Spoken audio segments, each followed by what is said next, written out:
was relationships are so important.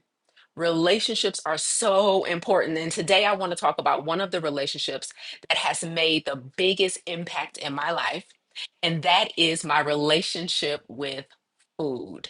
Many of us have had a checkered relationship with food.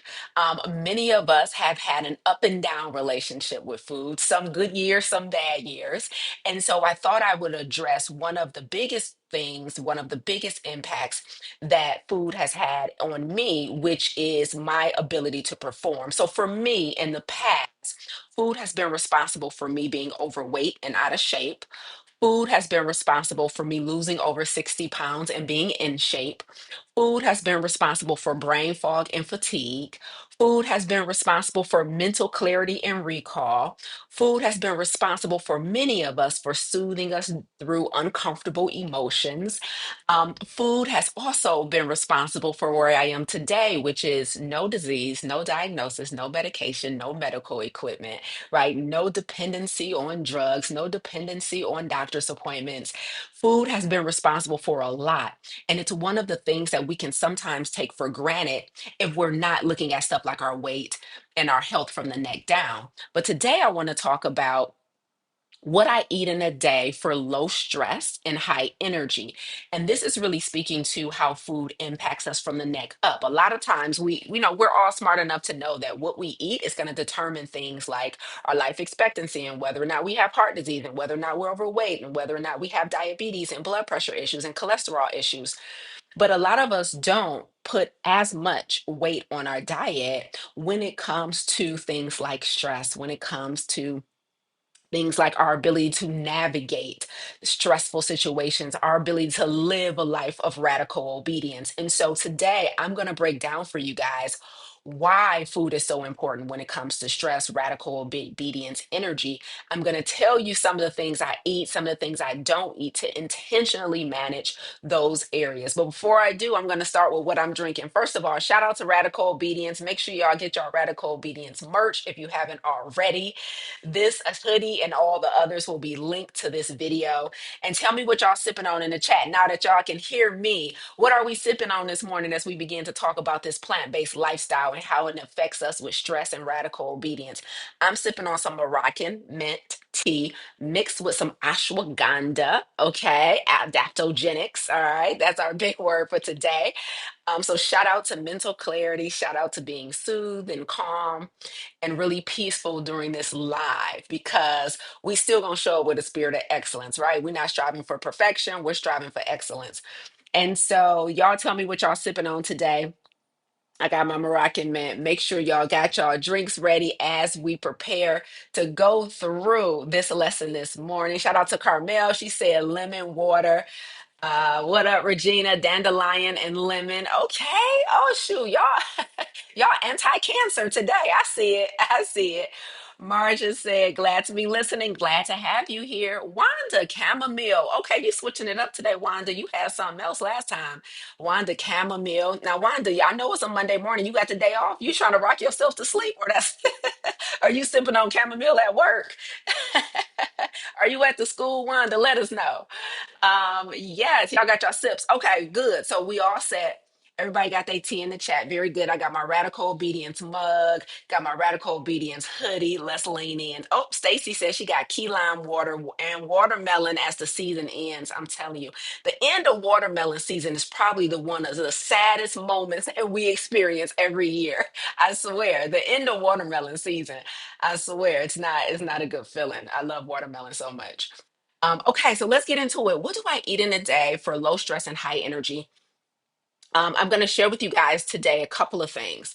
The first thing I'm going to share with you is why this topic is so super important as it relates to stress, as it relates to just navigating hard times in life, why this topic is so important. I'm going to share with you the two parts of the body that I prioritize at a high level for low stress and high energy. I'm going to share with you some meals I ate this past week and kind of what my version of plant-based living looks like. And so we'll have a good time today. The other thing is I have an update on my burnout prevention plan. So a couple Mondays ago, I did an episode about as I go into this busy season for the end of this year, I have a lot on my schedule, a lot of travel, a lot of speaking, a lot of teaching, a lot of coaching. And I told you guys that I was not going to get burnt out at the end of this year like I did at the beginning of this year. And so I have an update on that and how it's going. And so I'm excited to share with you guys with that. So stick around for my burnout prevention update, as well as I'm going to do some Q&A today. So as I'm sharing and teaching, I'll go through this stuff as quickly as possible. But if you have questions about plant-based living, your own unique health experience, then please be prepared to drop that in the chat. Okay, Lamelda said French vanilla chai. Fancy, fancy. I love it. Okay, so why am I talking about what I eat in a day for low stress and high energy? Let me tell you why this is so important. It is because, number one, when we shift our perspective from this concept of managing all stress to understanding that only acute stress should be managed and chronic stress should be eliminated, that means there's some heavier lifting that has to happen when you set out on a path to eliminate chronic stress. When you set out on a path to eliminate chronic stress, there's some heavier lifting that has to happen, and there's more that's required of you. So there's two major things that you guys know I promote. We can move this out the way since we're not using it. There's two major things that I promote. That is the elimination of chronic stress and living a life of radical obedience, right? And both of those requires a lot of big things. For example, making decisions, deciding on what you want, being honest about what you want, having uncomfortable conversations, setting and enforcing boundaries, physical, mental, and emotional endurance. That means the things that you're going to set out to do might take you on a roller coaster ride, and you have to have the physical, mental, and emotional endurance to tackle them. Creativity. Shout out to all of you guys who feel like you're not living in your purpose and it's time to shift and do something different. So, when it comes to eliminating chronic stress and when it comes to living a life of radical obedience, there are some things that are required of us. And we sometimes underestimate how healthy, clear, rested that we need to be to do those hard things. Like to go into an uncomfortable conversation, you got to have your thoughts together, right? To get hit with something unexpected or experience some loss or to leave a job or a relationship that you've become attached to over the years, but that you know is no longer serving you. Like that takes some heavy work and some heavy lifting. And I don't think a lot of times, a lot of us understand how well we need to be, how good we need to be eating, how well we need to be hydrated. We a lot of times don't make the connection between being able to do those hard things and what we're putting in our body every day, right?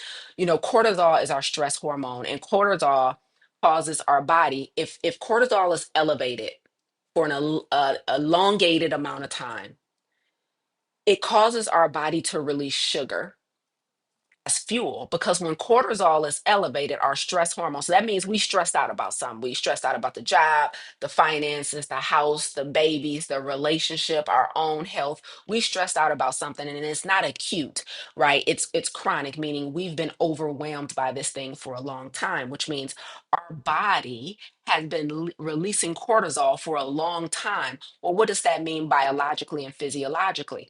That means that our body is receiving this signal, our brain is receiving this signal that we need to flee, we need to run, we're in danger. Like our brain doesn't know we're just driving down the street or we're just sitting, at home on the couch ruminating about all our problems, right? Our body is like, oh, cortisol levels are shooting up. We need to run. And so what happens when cortisol levels rise? Our body releases sugar. But here's the issue. We just sitting on the couch thinking about how much we hate a certain thing. We're just driving down the street stressed out and crying. We're just laying in bed staring at the ceiling, can't sleep because we're overthinking. Like our body doesn't recognize that we're actually not in physical danger. And so it responds as if we're in physical danger. And so it releases this cortisol. And I mean, it releases the cortisol, which also causes us to release sugar because sugar is our body's number one fuel source. But here's the issue. If we don't need to run, if we don't need to jump on top of a car, if we don't need to get out of a wooded area, if there's not a big animal chasing us, we just stressed out. Our body is releasing the cortisol, which triggers a release of sugar. And because the sugar is not about to be burnt up from running, guess what it does? It damages our blood vessel. It damages our blood vessels. So before I can get into what I eat, I need you guys to understand the science behind the importance of this conversation today. I need you guys to understand that the more stressed out you are, the more overwhelmed you are, without an exit strategy, without an enter strategy, without a community, without a solution, you're releasing cortisol, inadvertently releasing sugar to fuel the threat. There is no physical threat, but we're still releasing sugar, which means all of this excess sugar damages the blood vessels. I need you guys to understand why what you eat and how you handle stress is so important for today's conversation. Okay, so today is all about eating like you got some sense. I wore the wrong shirt. Dang it. Today is all about eating like you got some sense. Today is all about eating like you got some goals. Today is all about eating like you got some dreams. Today is all about eating like you got things that are non negotiable. Today is all about eating like you refuse to settle. Okay, because I need you guys to get it. Erica said that's deep. It is. There's stuff that is happening physiologically, chemically in our body, all that when we are overwhelmed and stressed, when we got this stuff that's causing pressure on us over a long period of time, and our only plan of action is just to meditate a little longer or do a yoga or take a day off or self-care. That's not enough. We need an exit strategy. We got to put stuff in place, y'all. That makes sense, y'all? So we got stuff we got to do. Okay, we got stuff we got to do.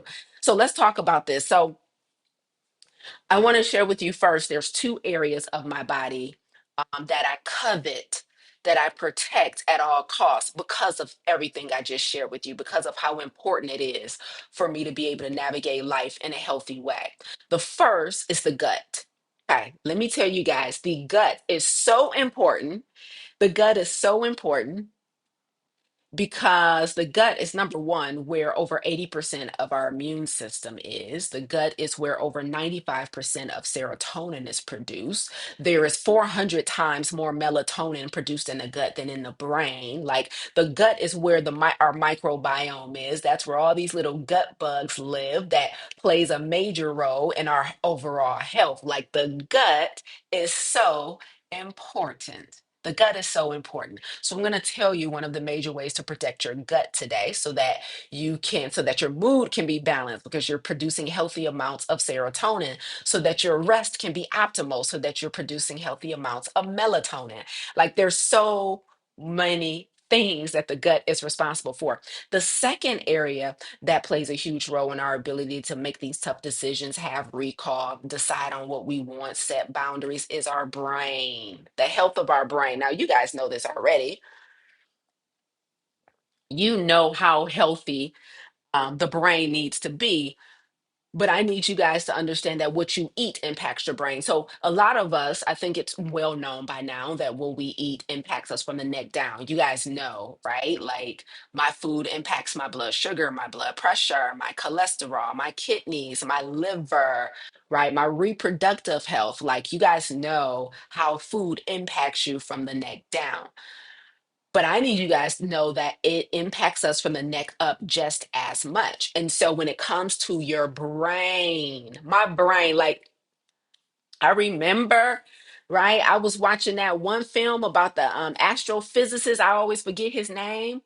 But when he got diagnosed with that disease that rendered him in a wheelchair for the rest of his life, that film, and he talked about, he went to the doctor, he was talking to the doctor, doctor gave him his diagnosis, and the doctor told him, you are going to slowly begin to lose all of your motor functions and you'll be in a wheelchair. And he couldn't speak, he had to use like a little mic to speak. He didn't speak that well. He couldn't walk anymore. He slowly began to deteriorate because of his diagnosis. And I remember in the film, he asked the doctor, he didn't care about anything else. He said, how will this affect my brain? And the doctor said, your brain will be fine. And he's like, say less. I don't care about anything else. Like, and that's me. Like, my brain is I covet it because I use it, as all of us do, right? But I use it as my intellectual property. It's where I create my talks. It's where I create our curriculums. It's where I create content online. It's where how I come up with this stuff in the morning. And those divine downloads are so sacred to me. And so the second part that we need to be eating to optimize is our brain. And here's a super fun fact, a fun fact about the gut and the brain. Okay, I should have warned y'all that we were nerding out a little bit today, but did you guys know that the gut and the brain originate from the exact same cell in the human embryo? Right, so when we're being conceived and we're in the womb, the gut and the brain originate from the exact same cell, one cell. Two organs are generated from it.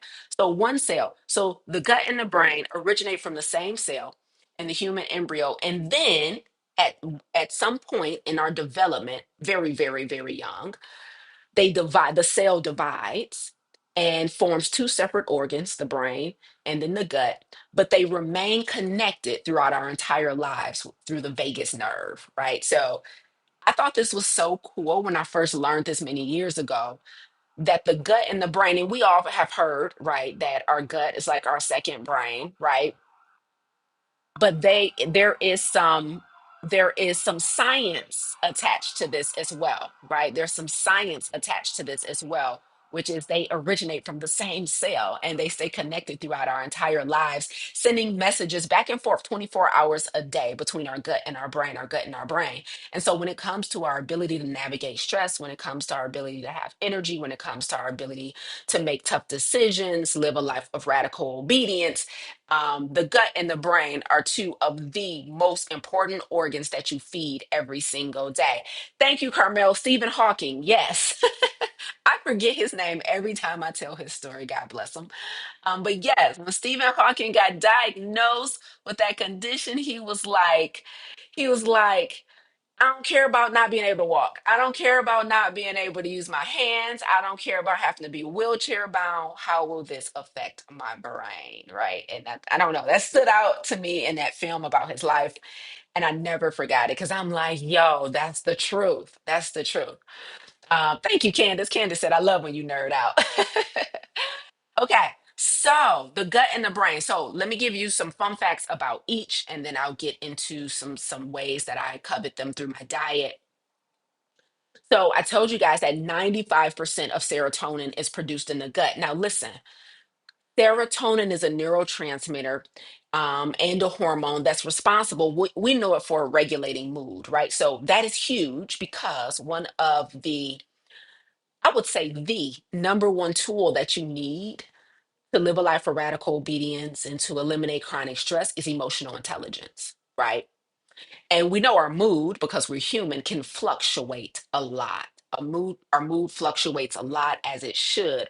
But our ability to navigate our own mood, our own emotions, is really, really important in our ability to make tough decisions for our lives. Like, we should be able to feel fear, but still do the scary thing, right? We should be able to feel anger or disappointment and not eat a whole bag of potato chips, or not lash out on people, or not shut down and withdraw, right? We should be able to feel feelings in a healthy way. Like, you get to be sad, angry, disappointed, scared, anxious. We get to be all of those things. Those are part of the human experience.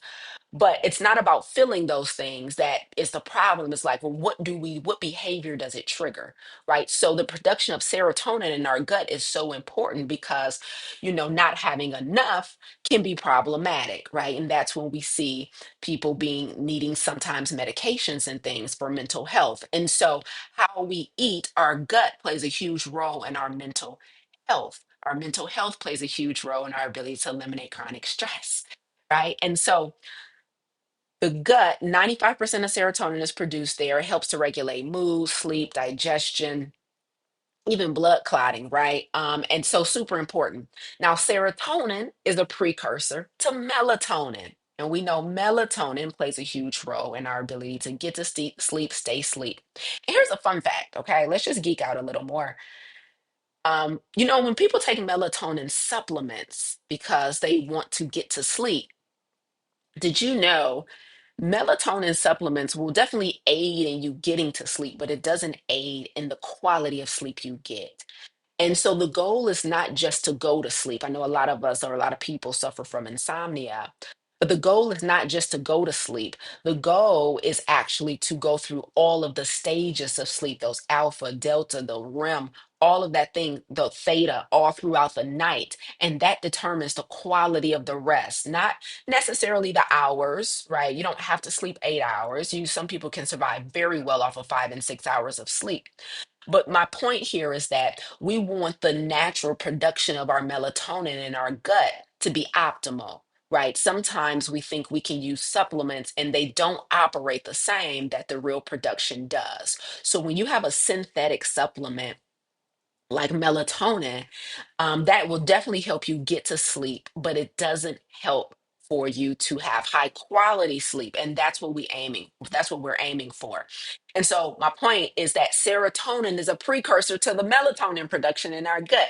The gut is so important. The gut is so important. So let me tell you the one thing that we should all be leaning into from a dietary perspective to make sure we're optimizing our gut health, and that is fiber.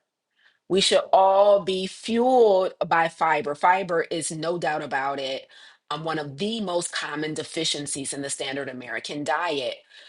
We are just not getting enough fiber. So, how do I improve the production of melatonin, which over it's 400 times more melatonin is produced in our gut than our brain? How do I improve the production of serotonin? 95% of serotonin is produced in the gut. How do I protect myself against lifestyle diseases that kill so many others when we're looking at things like diabetes, when we're looking at things like heart disease, heart failure, when we consider stuff like high blood pressure and high cholesterol and kidney failure? Let's just take it down to the basics, the root of all of those conditions, which is inflammation, right? So, how do I protect myself against inflammation? How do I ensure that my immune system is strong enough to fight off whatever I might come in contact with in the world? The answer is your gut health. How do we improve our gut health? The answer is fiber. So there's two things I will say about gut actually. The first is fiber. Here's a pop quiz for my viewers today. How much fiber should we be eating per day, y'all? How much fiber should we be eating per day for optimal gut health? You guys tell me. You guys tell me. Did you guys know fiber is a prebiotic, right? So we all know probiotic, those are the actual gut bugs. And then prebiotic is what the gut bugs eat. Okay, so fiber is a prebiotic. And so it is one of the best ways to ensure your microbiome, which is just this ecosystem of bugs that live inside of us. Gross, but kind of cool.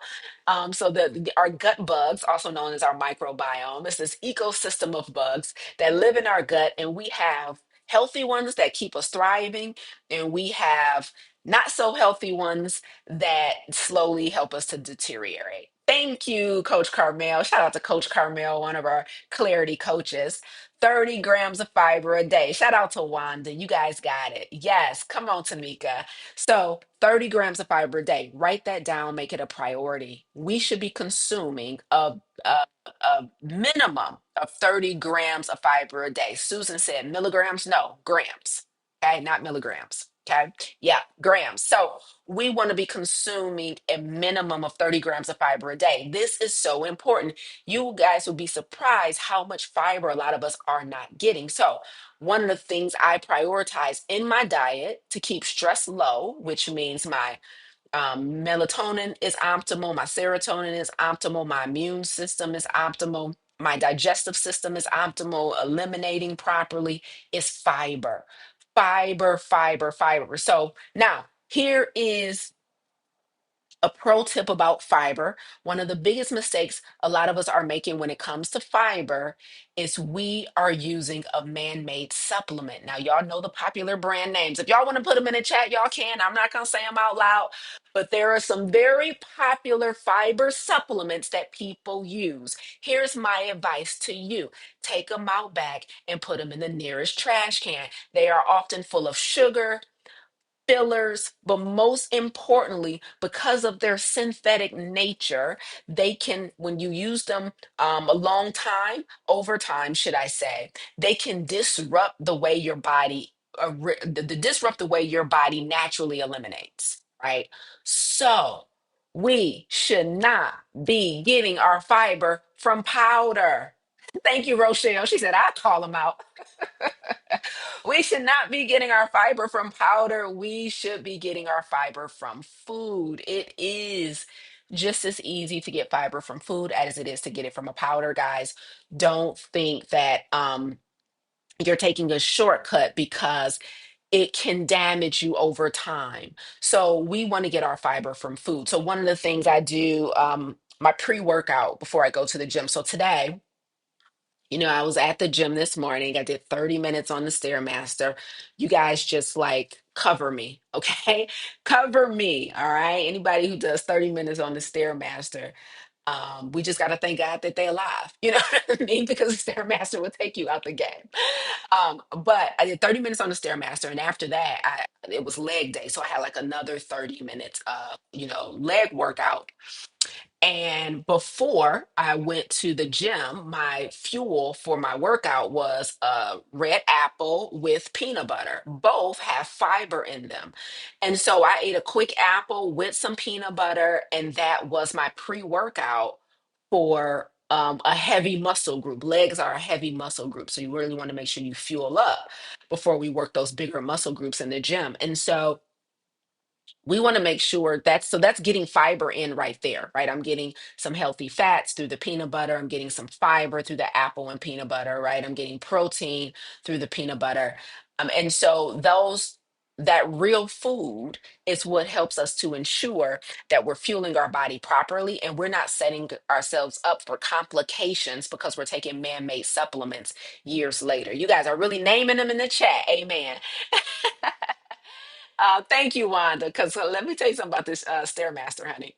Okay, so fiber. So we're talking about two main areas of the body that we want to protect. The first is the gut, and fiber is one of the best ways you can do that. The other way we protect our gut is with healthy fats. Okay, so healthy fats like omega 3s. They help to shift the microbiome. Remember, I told you that's that ecosystem of gut bugs that protect us, these like little workhorses that lives in our gut. And when we feed them good things like the fiber that comes from fruit and vegetables and whole grains, they thrive and they help us to thrive. But when we feed them synthetic things, that's where inflammation and disease begins to crop up. So we have healthy fats in addition to a high fiber diet, minimum of 30 grams a day. That's going to play a major role in you having a healthy gut. And some of you guys, you need to restore your gut health. There's so many things that can destroy your gut, like synthetic food, synthetic supplements and medications, right? A lot of those things, antibiotics, if we have to take them if we get sick. Extended use of antibiotics can really do damage to the gut.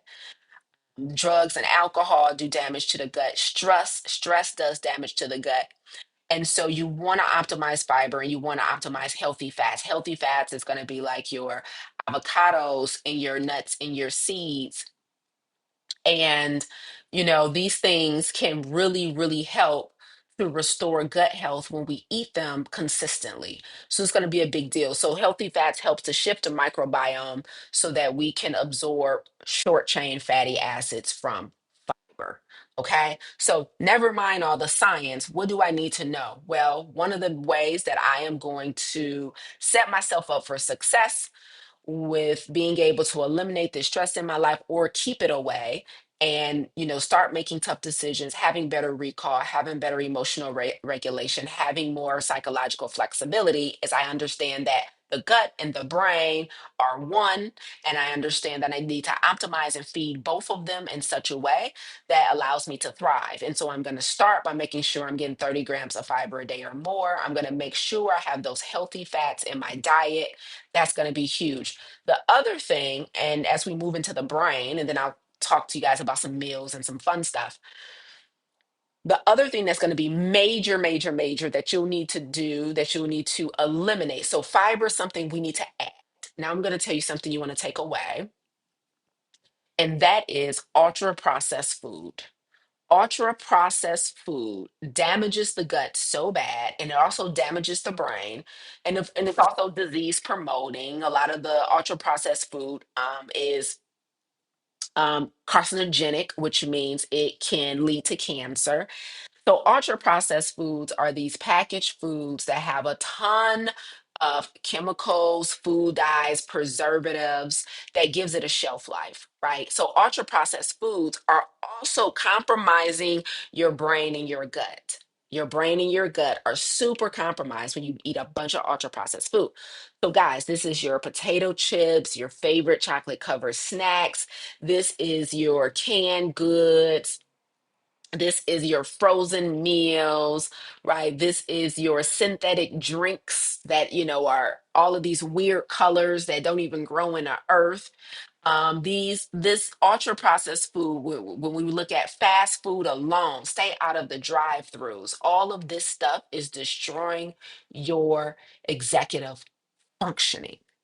Listen, me and Stephen Hawking told you your brain is so important, and you killing it with all of the junk that you can't seem to stay away from. The takeout, like delete the app off your phone if you can't stop ordering all of this stuff that's full of oil, salt, sugar, preservatives, food dyes. Everything's deep fried, everything's smothered in butter and cheese, and it's so inflammatory. And you know that you're risking it all when it comes to your physical health, but I need you to understand today that you're risking it all when it comes to your cognitive health, when it comes to your emotional health. The ultra processed food, guys, it has to stop. I get that it looks good on a commercial. I get that it looks good on social media. I get that you were sad that day. I understand that you're trying to cope, but the stuff is killing us. Like all of the wings and all of the cheese and the pizza and the burgers and the steaks and all the shrimp and all the boils and all it's oil, it's salt, it's sugar, it's fat, it's saturated fat, it's cholesterol. Why is this important? All of the cholesterol and saturated fat that comes from animal products, comes from dairy, clogs our arteries. Now, we know when a clogged artery leads to our heart, it can result in a heart attack. Number one cause of death in America, heart disease. Makes sense. But did you guys know when a clogged artery leads to the brain, it can cause a stroke? Not only does clogged arteries increase your risk for a stroke or heart attack, clogged arteries, whether the artery leads to the heart, neck down, or the brain, neck up, also cuts off your brain's access to nutrients, to vitamins and minerals. So I need you to understand, if you have these little vessels that lead to the most important organ in your body, which is your brain, but you're clogging it up every day because you can't say no to the chips or the cheese, to the alcohol or the bacon, right? To the pork chops and the burgers, to the ultra processed, even vegan food, to all of the refined bread, refined rice, refined potato. If all of that stuff you can't say no to and you have no self control and you eat it consistently, and it's clogging up all of these vessels, that means the one apple that you decide to eat this week, that means the one piece of lettuce that came on your sandwich, that means the one time you convince somebody to let you try a black bean burger. The nutrients that's in those things can't even get to your brain because you done clogged the vessels up with the burgers and the fries and the wings and things. Right? You just had to have the oxtail stuffed egg roll. It looks so good on social media. It's your favorite show, and with your favorite show comes your favorite potato chip, and with your favorite potato chip comes with your favorite fruit juice, and with your favorite fruit juice like it's a whole, you got a whole brain, you got a whole system of putting junk into your body voluntarily. But and then when life happens, when you get a call with some bad news, or when you get the email and it wasn't what you were expecting, or when you wake up tomorrow and something unexpected hit your bank account, now you don't have the emotional stability to handle it because you haven't mastered what it takes to eat like you got some sense. You guys think this eating this way is just to avoid a heart attack and diabetes? No, it's so that you can have the emotional fortitude, the stability that to manage life. Like there's no way that, a car repair or a repair in your house. I told y'all last week that my refrigerator went out at the crib. I ain't even trip on it. I still ain't tripping. I'm just like, well, we got to take care of it. But I don't lash out. Stuff happens all the time as in business. I'm an entrepreneur full time, 10 years. That comes with a roller coaster of things, dealing with real humans, dealing with a team, dealing with opportunities, right? Dealing with which opportunities do I say yes to? Which ones do I say no to, right? Having to make decisions all the time that affects other people. I got to eat like I got some sense. You guys have got to stop letting food have more control over you than you have over it. Your brain is compromised. Okay, if you don't care about your waist, forget it. I don't either. If you don't care about the size of your stomach, forget it. I don't either. If you don't care about the risk of getting cancer, forget it. I don't either. But let me tell you something. The way you talk to people, the way you make decisions or your ability to make decisions, how you treat other humans, your ability to have compassion, your ability to have patience, your ability to make decisions when somebody makes you an offer, your ability to be creative. Let's just talk about creativity. God gave you an assignment. You can't even create the content. You can't write the book. You can't do the business plan because your brain is so cloudy. Your emotions are so erratic. Your thinking is so unclear. And you are not making the connection that it was the greasy, cheesy pasta that you had to have from the social media. You're not making a connection that it was the new pizza that just came out with that you just had to taste. You're not making the connection that it's your coffee and your latte full of milk, dairy, sugar. Every morning, you thinking, "Oh, I'm just getting older." No, no, no. Is the fact that you have a caffeine addiction. It's the fact that you have a sugar addiction. It's the fact that you have an oil addiction that is compromising your cognitive and your executive functioning. So now you stressed. You're stressed. Because even if you attempt to make a decision, you then don't trust the decision and you stay up all night second guessing the decision. We need better mental clarity, guys. Okay. In rant. Let me get back on track. I hope I was talking to somebody right there. We got to start eating like we got some sense. This is not just a me problem. This is not just a if I get disease, that's on me problem. No, that is I can't make healthy decisions for my family problem. That is I'm not making good decisions as a CEO problem. That is I am not showing up for my team in a way they need me as a leader in the C-suite problem. The quality of your brain affects the quality of your work. So why would you eat anything that compromises the brain? So ultra processed food has to go. That's where this rant started. Over 60% of the standard American diet is ultra processed food. It's a whole bunch of synthetic foolishness that has been scientifically engineered to identify the perfect bliss point. Does anybody know what the bliss point is? Don't worry, I'll tell you. The bliss point is the optimal combination of three of the most deadly things that we consume. The bliss point is the most optimal combination of salt, oil, and sugar. It's been scientifically engineered. So, what happens is in the lab, when they're making your potato chips, when they're making your chocolate covered snack, When they're making your donuts and your cakes and all of your treats and your candy and your soda that you got to have, right? When they're blending your iced coffee before they pour it into the glass bottle that you about to buy, they have scientifically engineered what's called a bliss point. This means they went in a lab and said, okay, no, we need 3 parts sugar, 1 part salt, and 5 parts fat. We have determined that this combination is the exact combination that's going to stop them from eating and drinking just one. This is the combination that will trigger the addiction.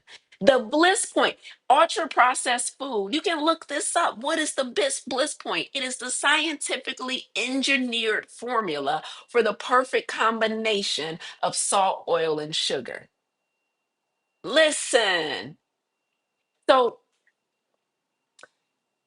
it's not all your fault that you addicted, is what I'm trying to say. But what I'm also trying to say is what we know about addiction is that moderation is not a great approach to it. See, what I'm saying is you listening to this and you're like, well, I'm not that bad. I try and watch what I eat. I try and eat vegetables. I try and do the best I can. And you're still giving yourself grace for moderation. And what I'm here to tell you is if you're not operating at your best and food still plays a role in your life that has nothing to do with your life expectancy and your health, but it plays an emotional role in your life and it plays and you dependent on certain things to enjoy certain parts of your life. I'm telling you, abstinence is the answer, not moderation. It has a bigger hold over you than you have over it. That's a problem. Like any substance, food is a substance. Yours might not be alcohol. Yours might not be marijuana. Yours might not be cocaine. Yours might not be pills. Yours are the potato chips, the donuts, the lattes, the coffee, all of the stuff that you feel like you have to have and can't live without. It's killing you cognitively, right? You're cloudy, you're not clear. And so the ultra processed food has to go because it's been engineered to be addictive. Okay, 100%. Stacy said that's why Chick-fil-A keeps a long line and does. Honey, they have manufactured that bliss point to a T. Okay, the bun has to have this much sugar in it. Okay, the sauce has to have this much salt in it. Okay, the fries have to have this much fat in it. Engineered to a T. Oh, it works like gangbusters. I'm just trying to free y'all today. So let's wrap up. Let me tell y'all some of the stuff that I do really quickly so we can go and get up out of here. Okay. Let me tell y'all some of the stuff I do real quickly. All right. So first is first is I don't take man-made vitamins. Now a lot of people um because I'm vegan, I'm plant-based if you guys don't know. So I am vegan, but I am not a junk food vegan, so I don't eat all the ultra processed vegan food. So when I say ultra processed, I'm not just talking about I'm not just talking about uh, animal based products. I'm talking about vegan food too. Like vegan food can be ultra processed and unhealthy as well. So there's no judgment either way. All of it got to go. And so I'm plant based. So let me just be clear for anybody who might not know. I don't eat any animal products. So I don't eat any meat, eggs, seafood, dairy. No fish, no shrimp, none of it. Right? No eggs, no butter, no cheese, no sour cream, no ice cream. I don't eat any dairy, no milk byproducts. Okay. So that's the first thing I attribute to my ability to be healthy is that I'm not eating a bunch of growth hormones, um, animal fat, cholesterol, saturated fat. That plays a huge difference. I'm not consuming the inflammatory properties of dairy. I also don't eat any refined sugar. No refined sugar. No refined sugar. So that means that I get my sugar and my sweetness from fruit, from dried fruit, and so I'm not getting all of the all of the sweetness. And when I say no refined sugar, guys, that means like I also don't do monk fruit. I don't do maple syrup. I don't do agave. I think. Let me see what else y'all gonna ask me about. I don't do coconut sugar. I don't do sugar alcohols. I don't do xylitol, erythritol, all of those things. And so I'm big on, reading everything that goes into my body. And in addition to that, in addition to that, I don't consume excess oil. So I don't have cooking oil in my house. So we do a challenge twice a year called the 30-day vegan salt, oil, and sugar-free challenge. Matter of fact, the link to it is pinned in the comments if you want to get registered for our next one, if you want us to walk this journey and teach you how to optimize your brain and your gut through food. But when we do our challenge, it's absolutely no oil, absolutely no salt, right? No sugar for 30 days. I do the challenge with my audience, right? But when I'm not in the challenge, although I don't cook with oil at home, like so I don't have olive oil in my kitchen. I don't have what other oils do y'all be thinking healthy? Let me say what y'all gonna ask about. Which sunflower oil, I don't have that. I don't have avocado oil, I don't have coconut oil. I don't have any of those oils in my house. I don't cook with them at all. But I will tell you, sometimes there's oil in my marinades. So I might buy like a garlic and herb marinade every now and then to marinate my vegetables or my tofu or something like that. And if I'm not doing the challenge, there might be minimal amounts of oil in that, and I'll allow it. It's minimal, but the other thing is I'm not in a health crisis. Like our challenge is really designed for people who are in a health crisis. Like they got excess weight that's not moving. They have a diagnosis. They're on medications. They have chronic pain. They have chronic brain fog. They have insomnia. They have chronic stress. So our challenge is designed for people, and that's why we're so aggressive with our protocol. So if I'm not on a challenge and I'm not battling anything, that's the other caveat, then I'll allow minimal oil it's typically through my marinades. And the other place that I might get oil from in my diet is taco shells. Taco shells. I actually just stopped eating tortilla chips, but taco shells. Um, and that's just because of the oil. So oil can be so inflammatory, and so many, we've been taught that it's a health food, but we consume it like gangbusters, and we don't realize how much it keeps us overweight because it's so high in fat, so high in calories. And then it also can clog the artery, so it clogs our endothelial cells, right? So oil can be very damaging to our health. And so oil is very, very, very low for me. Very low. Like I made chili last night.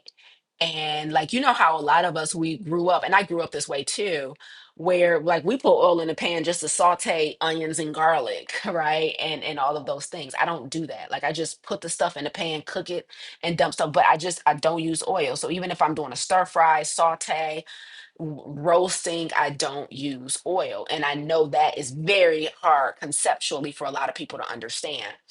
Um, but I can tell the difference if I have some. Like I can tell the difference if I'm like eating out, and of course I can't control that oil as much.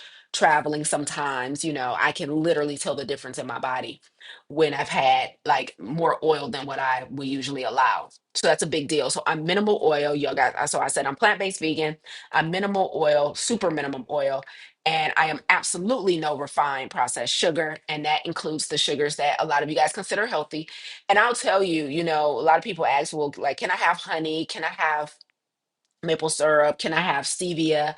Can I have monk fruit? Can I have, and those things I consider like there's a hierarchy, right? Like the sugar that's going to come in like your cookies or your box cereal or like your favorite drinks and your sodas, right? That's the white sugar, the junk.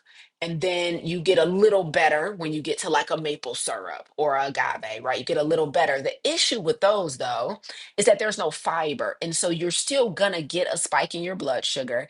And because I don't eat sugar, I can tell when I've had, like, even if it's a natural sweetener, because every now and then I used to visit stuff like, well, I can have this. It's vegan, it's sweetened with maple syrup, but I can tell in my brain instantly, like, because sugar is one of the leading causes of memory loss. So those of you who are really, really struggling with being able to recall things and you're attributing it to your age, it's not your age. try your diet first to see if things change. So even with things like maple syrup and honey, I can tell the difference in my memory and my ability to recall and think clearly. I can also tell the difference in fatigue. So sugar really, really, really, really tires you out. So those of you who are starting your day with like your caffeinated drinks that are full of so much sugar, those of you that are fueling yourself throughout the day with energy drinks and all of these things that are full of sugar, it's killing you. It's spiking your blood sugar, which means you crash. And then it's destroying your memory. And then it's also making you tired because that spike in that blood sugar and that quick drop in your blood sugar because there's no fiber present, it's also what causes fatigue. And so then you need another hit for energy, right? So what one of the things that happens for people who are take our challenge is that when we take that caffeine out of their diet that was full of sugar in the morning, they're tired for the first couple of weeks in the challenge and they really feel like they need that caffeine and that sugar to for a pick me up. But the truth, it like their body is withdrawing and detoxing, right? So I don't do any of that. I avoid ultra processed food. We've talked about that, even if it's vegan, even if it's vegan. And let me say this, especially when it comes to how I protect my brain, which is these excitotoxins. So sugar is something that we consider an excitotoxin, and this is the hyperactivity that it causes in the mind. So when you are dealing with something like chronic stress, and you're or dealing with something like entrepreneurship, dealing with family issues, career issues, money issues, whatever it is, the way to get out of that is you have to first decide what you want, and then you got to start making some decisions, right? And decide means to cut off. You got to kill off all other options. And to be able to do that and be confident in the decisions you make, you need the full capacity of your brain, the full capacity of your mind. And a lot of us don't have that because we rob ourselves of it through eating excitotoxins. So that is your sugar, that's your MSG, right? These things will destroy your gut and destroy your brain. Right? So things that causes like glutamate is an excitotoxin. And so this is a big deal because it really impairs our ability to think clearly. Okay, so I don't do ultra processed food that's going to be flavored with all of those excitotoxins, right? I do at least one raw meal a day, at least one raw meal a day. I eat cooked food every day, but I do believe in the benefits of raw as well. So some things, some benefits we get from eating food raw as well. And so I do at least one raw meal a day. Another thing that people are scared of, especially if they want to lose weight, is starch. And so I eat starch.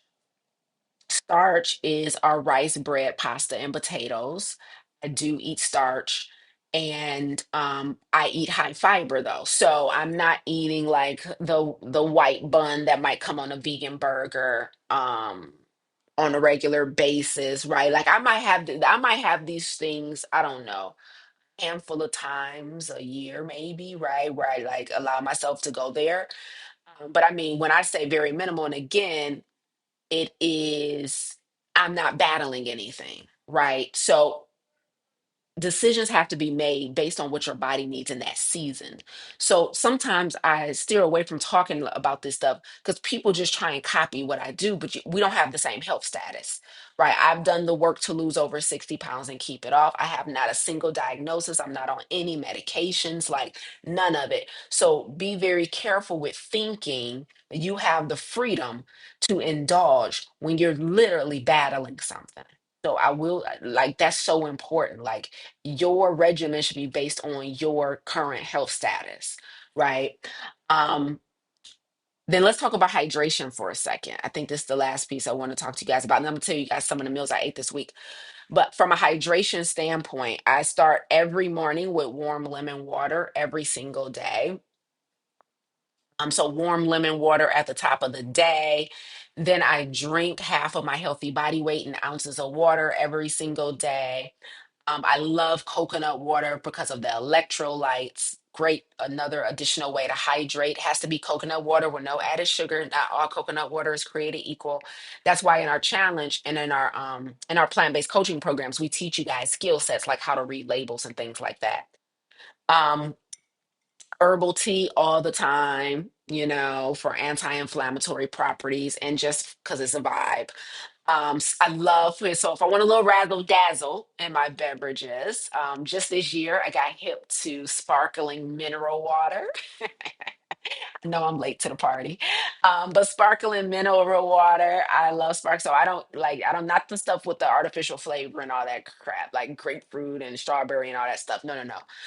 But sparkling mineral water, I like that for a little razzle dazzle. I just last week found a sparkling coconut water. I was like, let me try this. So that's what I might drink for a little razzle dazzle. If I get caffeine, it'll typically be from tea. So I drink mostly herbal teas, but every now and then I'll enjoy a black tea because I like black tea. And then I will drink green tea, which is caffeinated. So my caffeine is super minimal and it's not a must-have, right? So super important. And then like just an idea of some of like the meals I had this week, so you guys get an idea of how some of this might come together. And you guys, thank you, Stacy. She dropped a question in the chat. You guys can start dropping questions if you have them off of the stuff I've taught today. But so this week I had tacos, and my tacos were made like the filling was made with quinoa, black beans. There's some plant-based grounds that I use that are really, really, really clean. um and then all my seasonings, right? All the seasonings in there, like your chili powder, your cumin, your smoked paprika, little bit of sea salt, nutritional yeast. Delicious. Like tacos are probably like one of my favorite meals that I make. So I had some quinoa tacos this week that were phenomenal. I also had a brown rice bowl this week with like brown rice, plantains, maitake mushrooms, tofu, fire. I had a curry stir fry this week, curry stir fry with all the curry seasonings and things, with brown rice, edamame, mushrooms, bean sprouts, and some other veg in there. I can't remember.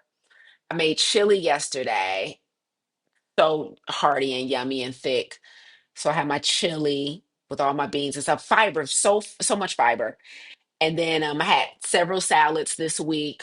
I like big salads. So my salads, I usually have like oven crispy tofu, and then like all of the salad stuff. I had cucumber, beets, avocados, pepitas, red onion, olives, right? So like to get that raw food in to make sure we're just getting that variety. Um, I spoke this past weekend in Midland, Georgia. And so they were so kind, and I told them I need a vegan option. They was like, we're gonna give you some food. What do you want? And so I was able to have like yellow rice and veg from the caterer. Ton of smoothies. So I drink a protein smoothie typically after every workout. Today I had a bowl of chili because that's super high protein that's still restored. Got the 25 grams of protein in plus starch. So you want starch and protein immediately following a workout.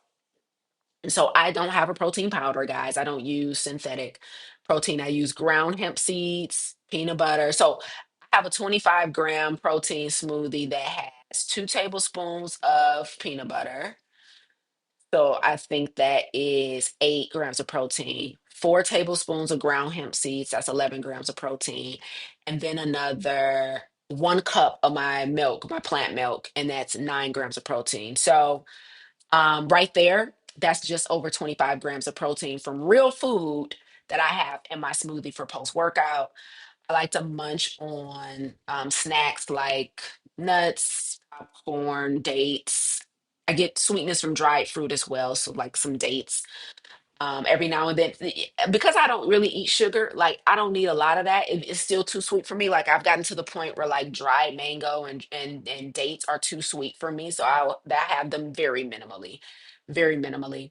I made some homemade banana bread this week, so that was good. So that satisfied my sweet tooth. And my homemade banana bread, the only sweetener is banana. So I'll wait till the bananas get really ripe, right? And then the other sweetener, oh, unsweetened applesauce. I was trying to remember what it was. Unsweetened applesauce. So applesauce, unsweetened applesauce is still sweet to me. And so I add it for like the softness too of the banana bread, but then also it probably adds a little sweetener. I don't know. So that's the only sweetener in my banana bread. It's no honey, it's no agave, no coconut sugar, no monk fruit, none of that stuff. None of that is in my house.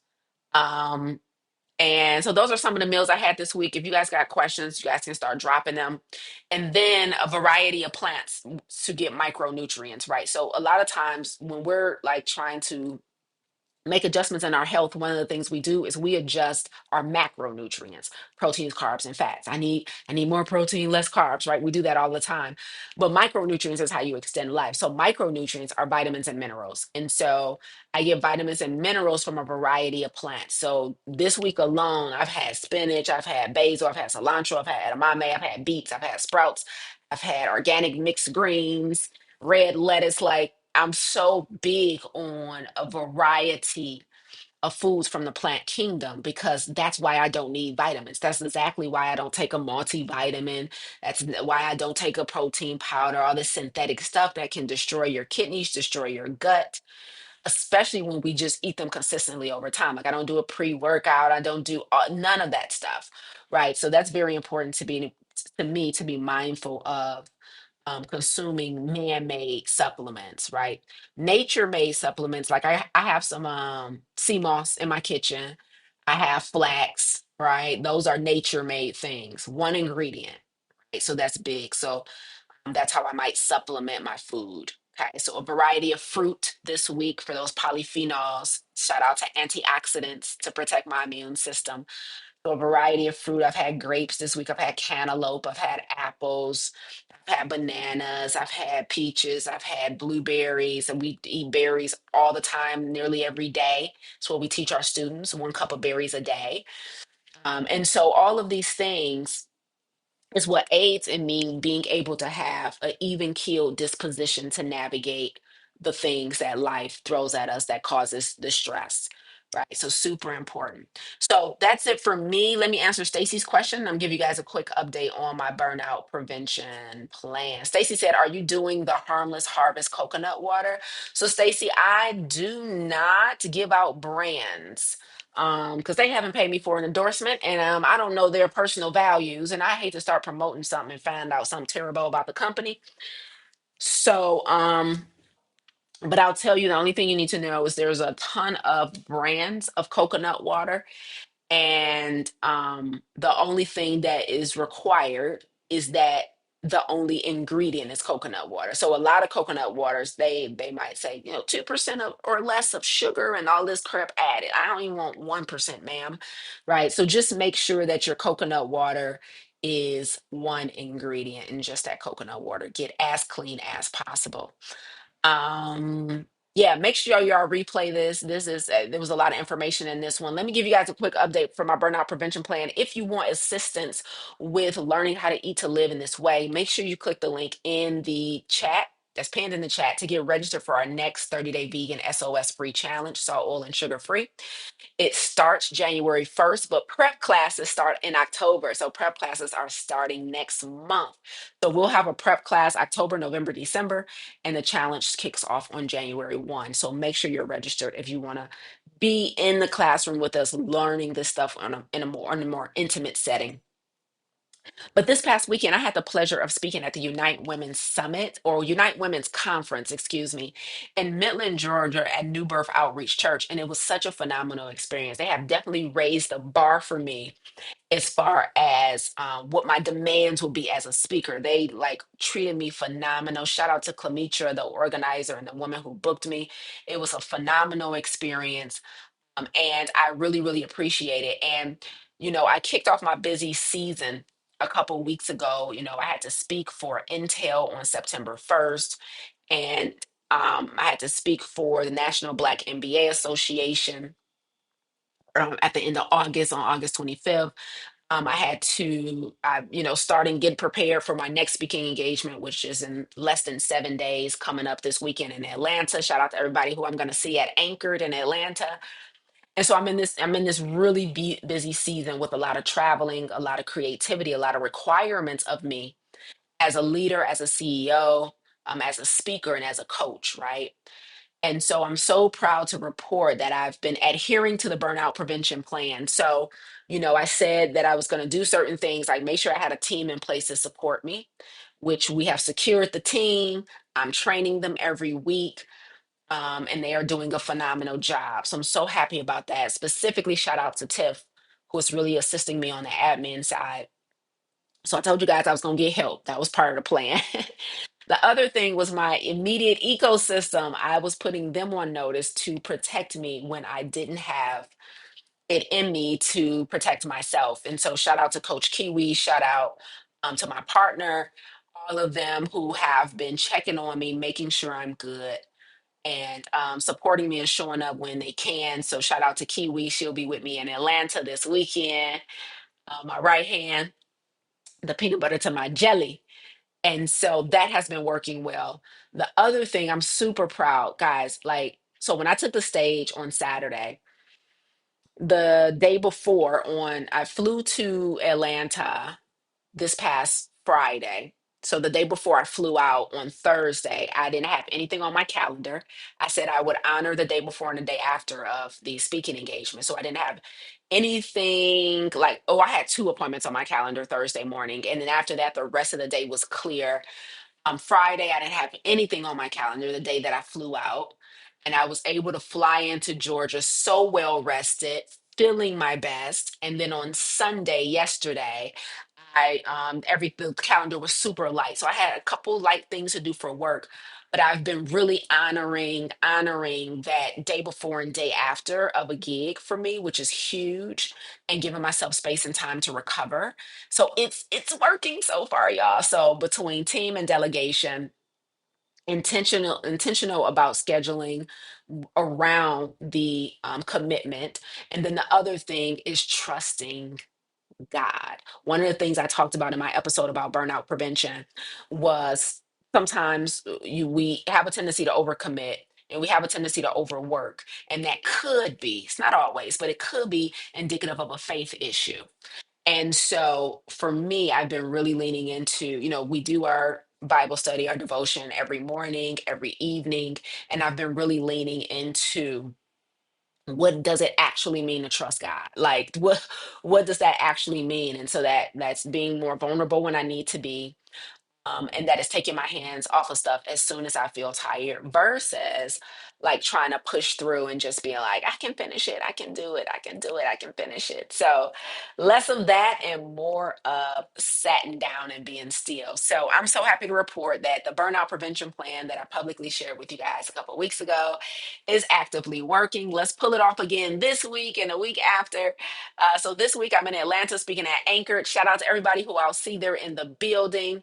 The following weekend, I'm in Lansing, Michigan, speaking at A Place of Change Church with Dr. Eric Thomas. That's going to go into a week-long health series that I'm facilitating for A Place of Change Church. Woohoo! From there, I'm flying to Arizona for about 7 days, and I'll be at a retreat, but then I'll also be meeting with my assistant, Tiff. I'm going to break bread with her. Every time I'm in one of my team members' cities, I like to spend some time with them. So I'll be in Arizona and Phoenix with Tiff. And then the week after that, I'm in Jamaica speaking at the Girlfriends Getaway. I'll be speaking about habits and stress. And then a week after that, I'm in the Poconos speaking at another retreat. So listen, guys, this burnout prevention plan is like, it's serious business. It's serious business, okay? Your girl got to be careful, and I got to make sure that I'm doing everything I can to protect myself. So that is it for me. Any questions before we get up out of here, y'all? Any questions before we get up out of here?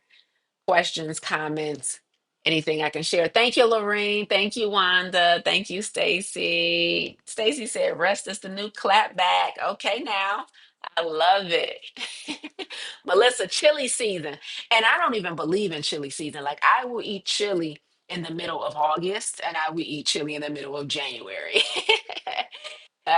Chili is it. I love, and I don't know if you guys noticed all the meals that I named, like my tacos, my brown rice bowl, my stir fry, my chili, my salads, my smoothies. But they're all one pot meals, all of them. Nothing required me to have a bunch of pots on the stove. Those that y'all know me, y'all know me. You already know how much a minimalist I am in the kitchen. But one of the things that I want to make sure I um impress upon those of you who don't like to cook, don't feel like you're good at cooking. Maybe you have an impression of a plant-based lifestyle that looks complicated and requires all of these recipe books, but I don't live my plant-based lifestyle like that. Like I got one pot and one pan, no joke. One pot, one pan, one big knife, one paring knife. I got four plates and four bowls. Like it's really minimalist over here. And my meals, I like everything to be able to go in pot one pot. And so I am very serious about being as minimal as possible in the kitchen, and I can still eat to live. And I'm not just eating to eat. Like I know some people be like, I don't eat for taste, I just eat for nutrition. That's not me either. I like stuff to be yummy. Okay. So my tacos, yummy. My dairy-free sour cream and my cilantro and avocado on top, yummy. My chili, yummy. Okay. Like my food be good too. I don't want you guys to, we season our food over here. Okay. Just because I don't use oil don't mean I don't season my food. Just because I don't use sugar doesn't mean my food is not good. Don't mean I'm not getting sweetness from my smoothies and my banana bread. Right. So there's ways we can get sweetness without compromising our health and our future. So I think that's it. Do I see any questions? Did not. Hey, too vegan to handle. What up, though? So good. So I think that's it. That's all I have for you guys today. So I will be back here next Monday, immediately following speaking in Atlanta, for some takeaways from that. I'm super excited. I'm going to be leading the women's panel next Monday. I mean, next Saturday, this Saturday, September 20th in Atlanta. I'll be myself, Candace, Amber, and we may have one more young lady on. So I'm excited. And I'll be leading that panel where I will be talking about like what does it mean to be anchored as a woman and as an entrepreneur and as a leader and as a mother and as a wife. And so we're talking about all the things. So those of y'all who are gonna be in Atlanta, man, get ready. It's going down. And that's it. And that's all. Until next Monday, you guys have an absolutely phenomenal week. And remember, if you don't do anything else, remember to eat like you got some sense. Bye, y'all.